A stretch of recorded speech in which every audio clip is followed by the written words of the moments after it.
তো দর্শক ভিডিওটা নিয়ে বাড়ালাম। দর্শক কি নিয়ে বাড়ালি ধান ভাঙা না গো মেলোর মধ্যে? মানে বাড়ির মধ্যে খাবার নাই, ওই যে ধান ভাঙা আনার পরে ভাত খাওয়া লাগবে, এর আগে ভাত নাই কপালো। ধান কয় বস্তা নিছ? ধান নিয়েছি মোটামুটি 2 বস্তা, তো মোটামুটি 1.5 মন মান হবার পায়। 1.5 মন? কয়টা মন নেয় ধান ভাঙানি? ধান ভাঙানি 40 টাকা মন। সর্বনাশ, বিরাট দাম। বিরাট দাম। লাইনে ভাঙায় না? হ্যাঁ, লাইনে মেশিনে। এই তেলের মেশিন হলে তো বোধহয় কম নিলে হয় অল্প। এই তেলের মেশিন হলে আরো বেশি নিব। বেশি নিব না? কি ধান এগুলা? এলে হলো বাসমুড়ি। বাসমুড়ি, শালি ধান। শালি ধান মানে শালি ধানে ভাত খাইতে অল্প স্বাদ লাগে আর কি। মানে এই সিজনে খালি শালি ধান। এখন আবার এরি ধান করব, এরি ধানের বিছন মানুষে ফলাইতেছে।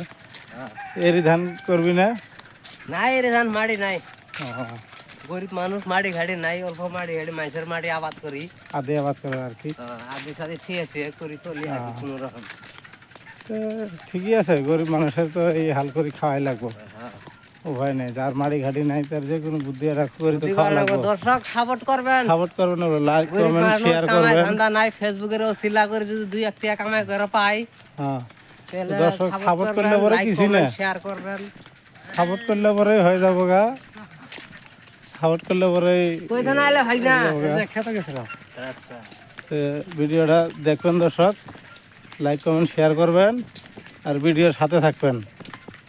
ভালো হোক আর মন্দ হোক আপনারা সাপোর্ট মোটামুটি ঠিকসে করবেন। তো দর্শক ভিডিওটা বন্ধ করে দেই। আসসালামু আলাইকুম।